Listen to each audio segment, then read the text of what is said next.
14 సంవత్సరాల అరణ్యవాసం తరువాత శ్రీరాముడు రావణుడిని సంహరించి సీతాదేవితో అయోధ్యకు తిరిగి వచ్చాడు.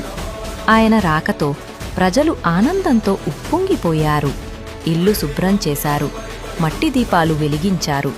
ఆ రాత్రి అయోధ్య మొత్తం వెలుగులతో మెరిసింది. అదే మొదటి దీపావళి. మరో యుగంలో ద్వారకలో భయంకరుడైన నరకాసురుడు దేవతలను ప్రజలను వేధిస్తున్నాడు.